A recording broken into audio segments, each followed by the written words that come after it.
अवधूत चिंतना श्री गुरुदेव दत्त स्वामी महाराज की जय।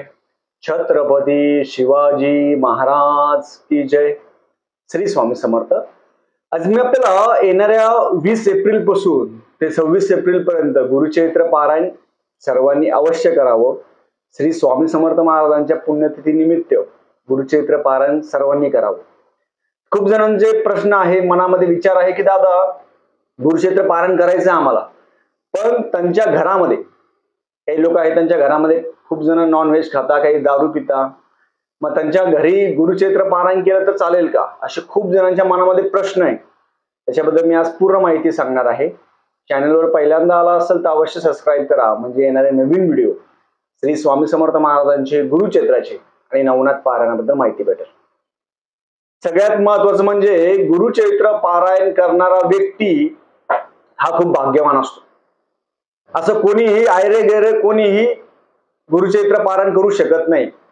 100 लोकांच्या मनामध्ये विचार येईल, त्यापैकी 50 लोकच गुरुचरित्र पारायण वाचायला बसतील, हे लक्षात ठेवा। खूप जणांच्या मनात विचार असतात, पारायण करायचंय, घरी करायचं, कुठं करायचं, आणि खूप जण म्हणतात मग त्यांच्या घरी नॉन व्हेज होत असेल, दारू होत असेल, मग घरी कसं करायचं, मग नाही करायचं। फक्त कारण देऊन होत नाही। ज्यांना करायची इच्छा असते, नाही मला करायचंच गुरुचरित्र पारायण, जे होईल ते होईल, काय होणार आहे। कसं होतं, आपलं घर सगळं जिथं आपण ज्या घरामध्ये राहतो ते घर पहिले सुधारायला पाहिजे। खूप जण काय करतात, मग मठामध्ये केंद्रामध्ये इथं गुरुचरित्र पारायण करतात, का बरं, की घरामध्ये पारायण कोणाला करू देत नाही। काही काहींच्या घरामध्ये नॉनव्हेज खाता, काही काहींच्या घरामध्ये दारू पिली जाते, वादविवाद, भांडणं। मग महिलांचा प्रॉब्लेम होतो की महिला म्हणतात की घरी न करता मग आम्ही मठामध्ये केंद्रामध्ये करतो। तिथं पण करा, पण आपलं घर पहिले सुधारायला पाहिजे। घरातले वास्तुदोष, घरातले जे काय असेल ते करायला पाहिजे।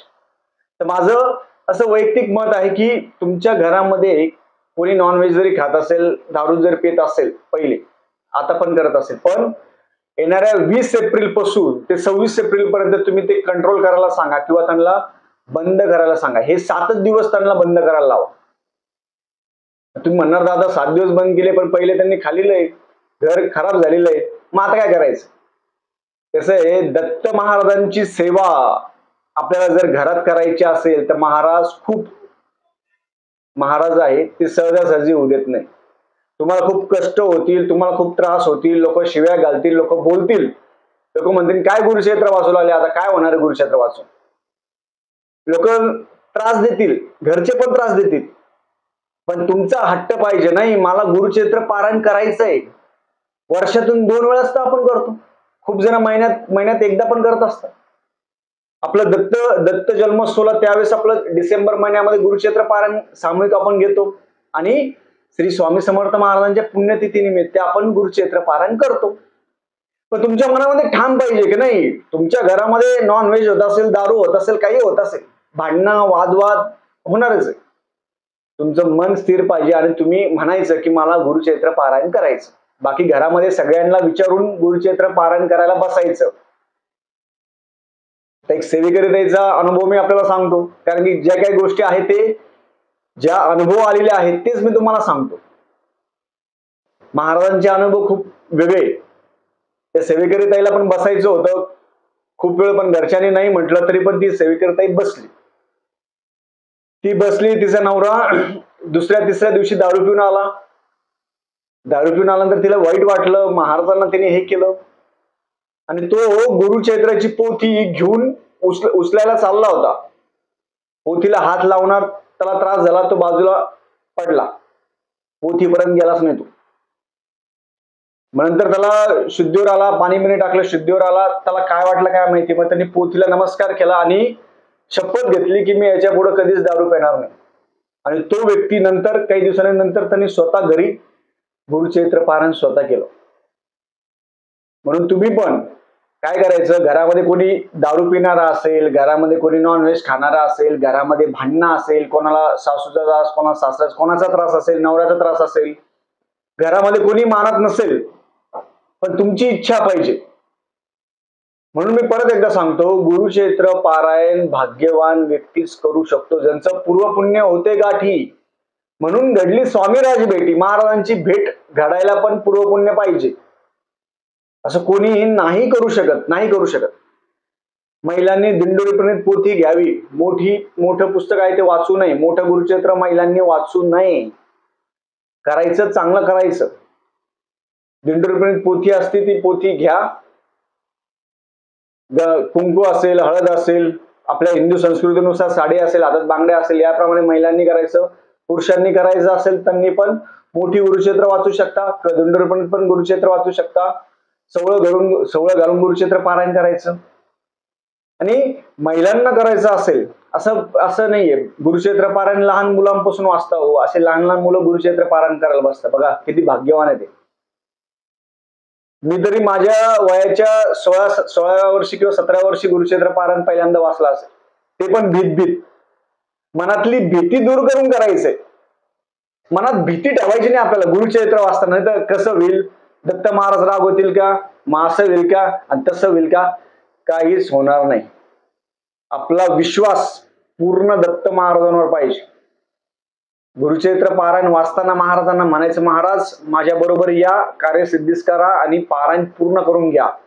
विना अडथळे पारायण आहे ते पूर्ण होत असत. म्हणून ज्यांच्या घरामध्ये नॉनव्हेज कोणी खात असेल त्यांच्या घरी प्रत्येकाने आपल्या घरी विचारायचं, त्यांना म्हणायचं. कोणी दारू घेत असेल त्यांना म्हणायचं की 7 दिवस दारू पिऊ नका, 7 दिवस नॉनव्हेज खाऊ नका, मी गुरुक्षेत्र पारायण करत आहे असं प्रत्येकाने घरी सांगा. आतापासून सांगा. 20 तारीख लांब आहे, लक्षात ठेवा. मी काबर करतो या गोष्टी, आपल्या माइंडला काही गोष्टी कळत असतात. एक महिना अगोदर आपण 1 महिना अगोदरपासून आपण व्हिडिओ चालू करून दिले. कशासाठी, की लोकांना जागृती व्हावी, लोकांना करावं, लोकांनी करायला पाहिजे गुरुक्षेत्र पारायण. पोथी अवेलेबल होत नाही ऐन टायमाला, तुम्ही आतापासून घ्या. तर गुरुक्षेत्र पारायण 20 तारखेला आहे. तुम्ही आतापासून जर सांगितलं तर घरचे तयार होतील. नाही होत असेल तरी होतील. तुम्ही ठाम निश्चय ठेवायचा. 7 दिवसामध्ये नॉनव्हेज खायचं नाही. कोणी कोणाच्या घरी दारू या गोष्टी करायची नाही. कोणी करत असेल तर बंद करायला लावा. 7 दिवस तरी कमीत कमी पाळा म्हणा. आणि त्यांनी जेव्हा गुरुक्षेत्र, ज्यांच्या घरी नॉनव्हेज या गोष्टी होत असेल त्यांनी गुरुक्षेत्र पारायण करायच्या अगोदर घर पूर्ण स्वच्छ करावं. घरामध्ये सगळे जाळे जुमटे सगळे घरातलं स्वच्छ करा. घरामध्ये गोमूत्र जास्त शिंपडायचं. घर पाण्याने स्वच्छ करा, गोमूत्राने स्वच्छ करा. देवघर स्वच्छ करून घ्यायचं, गोमूत्र शिंपडून घ्यायचं. परत हे केल्यानंतर आपण गुरुक्षेत्र पारायण वाचू शकतो. काही बंधन नाही. ज्यांच्या घरात नॉनव्हेज खात असेल, दारू घेत असेल तरी पण 7 दिवसामध्ये खाऊ नका, पिऊ नका, गुरुक्षेत्र पारायण तुम्ही करू शकता. काही सांगता येत नाही. काही गुरुक्षेत्र पारायण जर तुमच्या घरामध्ये झालं तर घरातले वास्तुदोष कमी होतील. घरातले कोणी खाणारे पिणारे असेल ते बंद होईल आणि घर तुमचं चांगलं होईल. लक्षात ठेवा. म्हणून सगळ्यात पहिले घरी गुरुक्षेत्र पारायण करायचा प्रयत्न करा. घरी नाही म्हटलं किंवा कोणी नाही केलं, नाही होत असेल तर आपण केंद्र किंवा मठामध्ये किंवा औदुंबराच्या झाडाखाली गुरुक्षेत्र पारायण करू शकता. पण पारायण करावं त्याचा अनुभव तुम्ही स्वतः घ्या. त्याचा अनुभव खूप आहे. प्रत्यक्ष दत्त महाराजांच्या लीला आपण कथन करत असतो आणि घरी करायचा उद्देश असा असतो की घरी पारायण केल्याने घरातले दोष असेल, घरामध्ये 7 दिवस सकाळ संध्याकाळ महाराजांना नैवेद्य दाखवला जाईल, आरती केली जाईल, नैवेद्य आरती केली जाईल. गुरुक्षेत्र तुम्ही जेव्हा वाचणार मोठ्याने, गुरुक्षेत्राचे जे शब्द असतात, जे वाक्य असतात, जे गुरुक्षेत्र पूर्ण सार आहे तो घरामध्ये, त्याचे मंत्र जे असतात ते घरामध्ये म्हटले जातील. घरामधले दोष असेल ते सगळे दोष निघून जातील. म्हणून तुम्ही मनामध्ये असा विचार आणू नका. खूप जणांचं असं असतं की दादा आम्ही 4 दिवसाचे प्रॉब्लेम पाळत नाही, मग आम्ही गुरुक्षेत्र करायचं चालेल का? हे लोकांच्या मनातले प्रश्न आहेत. तुमच्या मनात अजून काही प्रश्न असेल तर मला सांगा. त्याचे व्हिडिओ तयार करायची जिम्मेदारी माझी. महाराज जे बुद्धी देतील त्याप्रमाणे मी बोलतो. कोणी प्रॉब्लेम पाळत नसेल, काही नसेल त्यांनी पण ते 7 दिवसच्या अगोदर घरामध्ये गोमूत्र हे शिंपडून घ्या, घर स्वच्छ धुवून घ्या, तुम्ही गुरुक्षेत्र पारायण करू शकता. काही प्रॉब्लेम नाही. तर मनामध्ये जर तुम्ही ठेवलं आणि गुरुक्षेत्र पारायण करणाऱ्या व्यक्तीची कुंडली किती खराब असेल, राहू केतू काही दोष असेल, शनीची पीडा असेल, काही असेल, सगळे दोष नाहीसे करण्याची ताकद गुरुंमध्ये, गुरु हा करता असतो. आणि कसं असतं, गुरुचरित्र वाचतं आपण, आयुष्यभर जरी गुरुचरित्र वाचलं तरी पण गुरुचरित्रामध्ये नवीन नवीन गोष्टी समजत असतात. असं कोणीच नाही की त्याला गुरुचरित्र समजेल असं नाही कोणी. प्रत्येक वेळी, आता मी पण प्रत्येक वेळी गुरुचरित्र वाचल्यानंतर नवीन अध्याय समजतो आपल्याला. नरसिंह सरस्वती स्वामी महाराज यांच्या ज्या लीला आहे त्या आगाध आहे. महिलांनी दिंडोरीपणे गुरुचरित्र वाचावं, मनापासून वाचावं, शांततेत वाचावं. आपल्या घरी प्रत्येकाने, आपले नवरा असेल, सासू सासरे असेल, कोणी असेल, त्यांना सांगावं की आम्हाला गुरुचरित्र पारायण करायचं. प्रत्येकाने आपल्या घरीच गुरुचरित्र पारायण करा. नाही तर खूप जण काय म्हणतात, दुसऱ्यांच्या घरी खूप मोठी जागा आहे मग त्यांच्या घरी जाऊन करायचं का? नाही.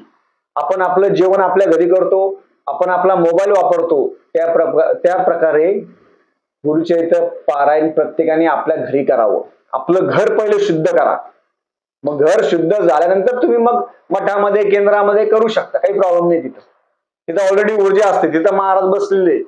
पण आपलं घर कधी आपण सुधारणार आहे हे लक्षात ठेवा. घरामध्ये आणि गुरुचरित्र पारायण चालू असताना घरामध्ये वादविवाद, भांडणं होणार आहे. त्याच्यामुळे 7 दिवस मौन व्रत धारण करायचं, 7 दिवस शांत राहायचं, कोणाला काय बोलायचं बोलू द्यायचं, आपण कोणाला काहीच बोलायचं नाही. आपण शांत राहायचं, मनापासून सेवा करायची आणि गुरुचरित्र पारायण पूर्ण करायचा प्रयत्न करायचा. आणि तुमच्या मनातली भीती आहे ना, ती भीती पहिले दूर करा. मनातली भीती असल्यामुळे तुम्ही गुरुचरित्र पारायण वाचू शकत नाही. म्हणून सगळ्यांना कळकळून हात जोडून विनंती, प्रत्येकाने गुरुचरित्र वाचावं. जे नवीन असेल, जुने असेल, कोणतेही असेल. महाराजांना सगळे लेकरं सारखे, कोण मोठाने कोण छोटाने, सगळे सारखे. काही काही जण 100 वर्षापासून गुरुचरित्र वाचतात, काही जण एका दिवसापासून गुरुचरित्र वाचतात. पण प्रत्येकाचं वाचणं महत्वाचं आहे. आणि जास्त नियमाचा भाव न करता जर गुरुचरित्र पारायण जर तुम्ही वाचलं, त्याचे फळ, त्याची फलश्रुती, त्याच्या सगळ्या गोष्टी आपल्याला प्राप्त होतात. मनामध्ये कोणतेही किंतु परंतु ठेवायचं नाही. दत्त महाराजांना म्हणायचं, महाराज आम्हाला गुरुचरित्र करायचं हो, महाराज आमच्याकडून करून घ्या. महाराजांना हट्ट करा तुम्ही, आमच्याकडून करून घ्या. महाराजांना म्हणायचं आम्हाला तशी बुद्धी द्या. आणि तसं ज्या गोष्टी जर तुम्ही केल्या तर तशी बुद्धी तुम्हाला बरोबर प्राप्त होते. म्हणून प्रत्येकाला कळकळीची विनंती आहे, मनामध्ये भीती किंतु परंतु ठेवू नका. घरामध्ये प्रत्येकाने विचारा, आपल्या नवरा असेल सगळ्यांना विचारा, गुरुचरित्र पारायण वाचायचं असेल तर सकाळी वाचू शकता. सकाळी 4 वाजेनंतर तुम्ही गुरुचरित्र सकाळी 4 वाजता, 5 वाजता, 6 वाजता गुरुचरित्र पारायण करू शकता. दुपारी 12 वाजेच्या आतमध्ये गुरुचरित्र वाचायचं, 12 ते 12:30 गुरुचरित्र वाचायचं नाही. तुम्ही म्हणणार दादा, खूप जण म्हणता की 3 वाजता, 4 वाजता संध्याकाळी गुरुचरित्र त्या काळात वाचायचं नाही. ते परम पावन पवित्र ग्रंथ आहे, लक्षात ठेवा. पण ते वाचल्यानंतर एक प्रकारची ऊर्जा येते आणि मनामध्ये भीती न ठेवता गुरुचरित्र पारायण जर आपण केलं तर त्याचं फळ तुम्हाला 100% भेटेल. झालेली सेवा मी महाराजांच्या रुजू करतो. श्री स्वामी समर्थ.